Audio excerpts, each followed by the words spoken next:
Good afternoon, this is Schweitzer. I'm going to do a little video here on shapes and why we got to know about the shape a little bit more here. So first of all, general understanding would be that we have a handful here of basic shapes. Um, what are their names? This is not the only source of information for this. It's just a preview. What is the most important things we have here? Alright, so we have linear. So this is linear. We have trigonal, planar,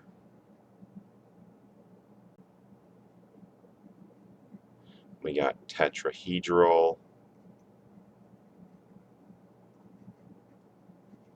This is called trigonal, bipyramidal,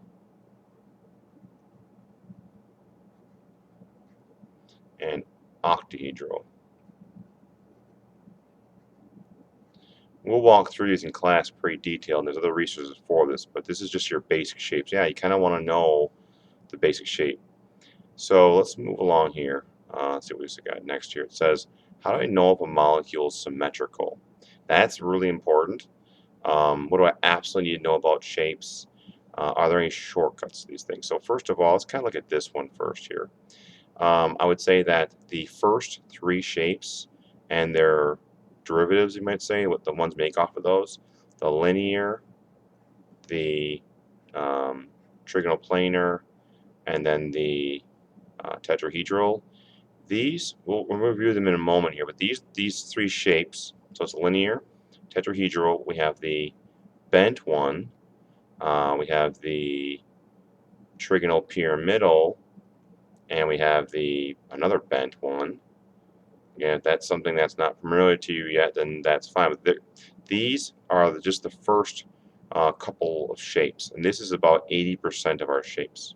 Okay, so you're going to find there's a lot of shapes here, but there are some of them that are really common, and the first three main shapes are the most important ones. That's the ones that if I'm focusing on some of them, I want to know just the main ones here.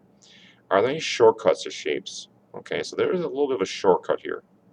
Keep in mind that whenever we look at a shape or a model, an atom, it has what we call around it electron domains, which basically are electron clouds. And the electron clouds are essentially negative. And this could bond to an atom or not. Doesn't matter. This is something that is bonding to an atom, or it's just hanging on there with electrons. They're negative, all right? And therefore they repel against each other, not just in 2 dimensions, in 3 dimensions, coming straight at you or side to side. So they're going to push away until they're the most stable. So these electron domains, the electron domains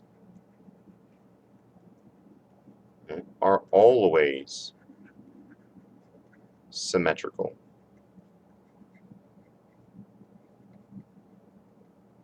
Alright, so when you look back at this particular page here, all of these shapes are symmetrical because it just shows the way that the negatives are repelling from each other to get the most optimal room, which happens to be symmetrical.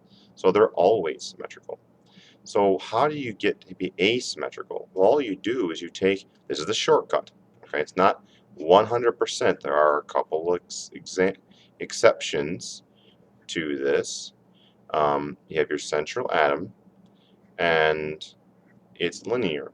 Okay, so that's the main shape. It's symmetrical. Well, as long as they're the same item, you could have, let's say, for example, X, Y, and Z. Well, that's not symmetrical because they're not the same thing on each side. But in this situation, it starts out symmetrical.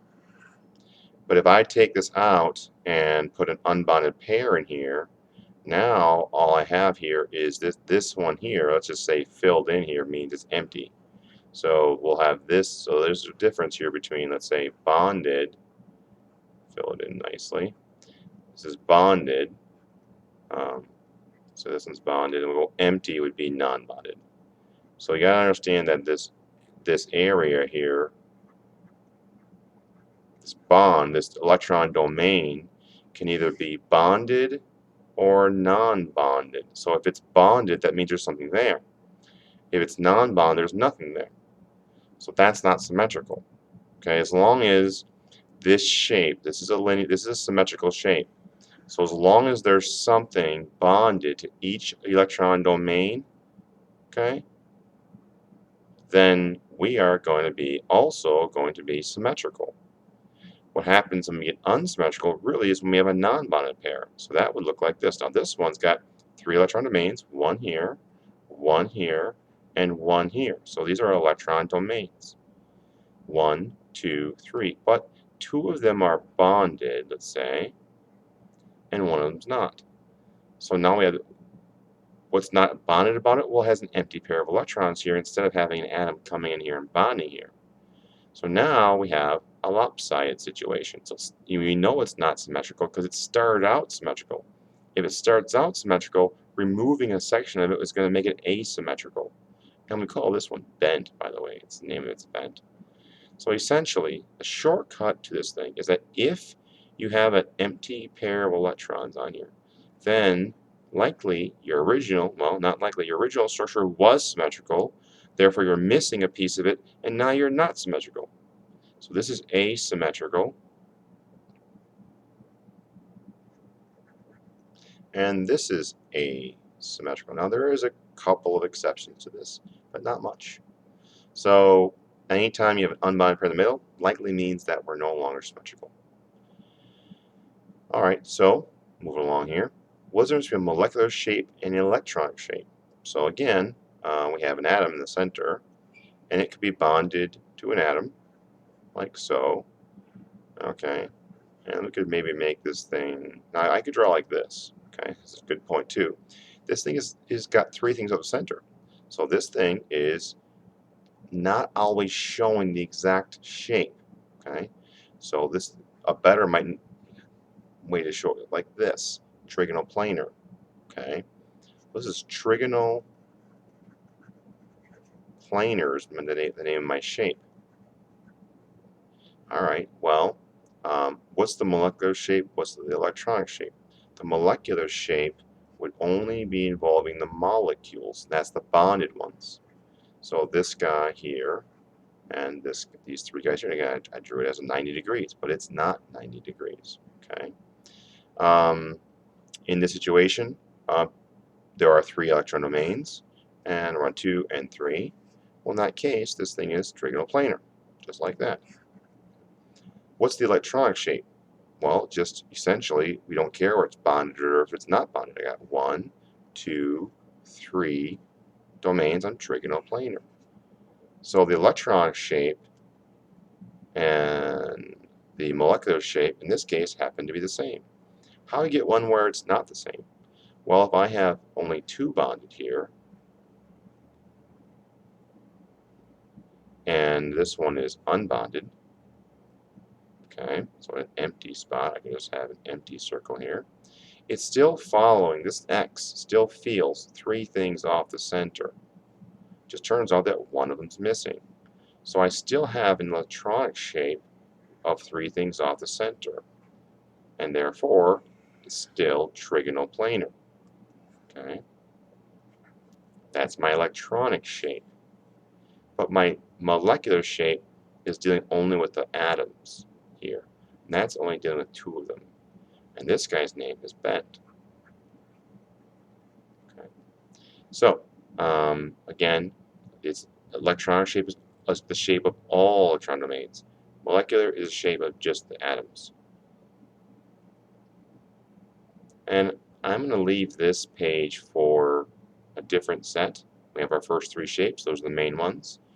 We have our last 2 shapes. I'm not going to review them either, but in class there's other resources that we can get this information from. And I'll assume that you've done that. Alright, so why again do we need to know about the shape? Well, it's really important because when we're looking at whether something is polar or not, I mean, whether it can do, hydrogen bonding, or if it can do a dipole,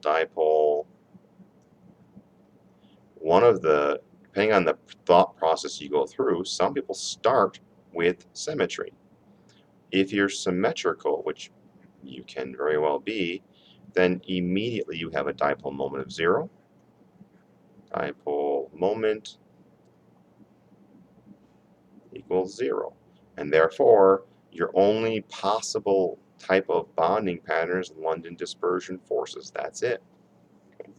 And that's, for some people, that's their initial thought process. Okay. If you have, if you're asymmetrical, well then you know, at some point, unless you have the exact same elements, electronegativity difference equals 0, then that's fine. Otherwise, if you have some difference in electronegativity, you're going to have a dipole moment, right? And therefore, therefore you're going to, good enough, you're going to have to address these two items here, whether they're significant or not. But the rest of this just kind of deals with, do you understand the molecules? Not necessarily any application to bonding. So what is the, on the end listed, describe the following X and Y, molecular shape, electron shape, hybridization. Okay, so X, all right, there's 4 things off the center, so its molecular shape is tetrahedral. There's 4 electron domains off this thing. They all happen to be bonded, so its electronic shape is tetrahedral. Hybridization of 4 things off the center is sp3. Why? Now this guy, you would note there are 2 unbonded pairs here, okay, to complete the Lewis structure. This thing has two bonded out of the center, 2 non-bonded. You can check your notes, but that is bent. And there's 4 electron domains. So this thing has 4 things off the center. Therefore, my angles are going to be similar to these angles. Similar, not the same, similar. And therefore tetrahedral. And then the hybridization is still 4 things off the center, sp3. Hybridization will always correlate to the electron shape. Number of things off the center. There's the answers. All right, so in this case, we have we have N2. Now nitrogen is going to be double bonding, and nitrogen typically bonds 3 times. So we have hydrogen, we have hydrogen. We have nitrogen, well this is bonding 4 times, sorry, 1, 2, 3, 4, and empty pair. So nitrogen will not violate the octet rule, period. It's in the second row. So I got my bond here, and I have unbonded pair, then I have hydrogen, and I have hydrogen. So with this setup, this is what I got. So this one here, the geometry of A would be three electron domains. The fact that it's a double bond does not matter. It's 1, 2, 3, and that would be trigonal planar. So this guy is out, and this guy is out. This guy has 4 electron domains, but one of them is unbonded, so that's trigonal pyramidal, and therefore B is my answer. Next one we got here. All right, when a reaction occurs, 3 here, what does the hybridization of the carbon atoms change? All right, so this guy looks like this, and you could, because it's organic, you could really just sketch them out without doing too much. This guy looks like this. Hydrogens, chlorine, chlorine, that's kind of set up. 1, 2, 3, 4. 1, 2, 3, 4. So that's kind of what that guy looks like. So does it change? The answer is yes, because I have 2 electron domains and I have 3 electron domains. So 2 electron domains is sp, just 1 and 2. 3 electron domains is sp3. So it looks like this is going to be my answer right there. Thank you very much.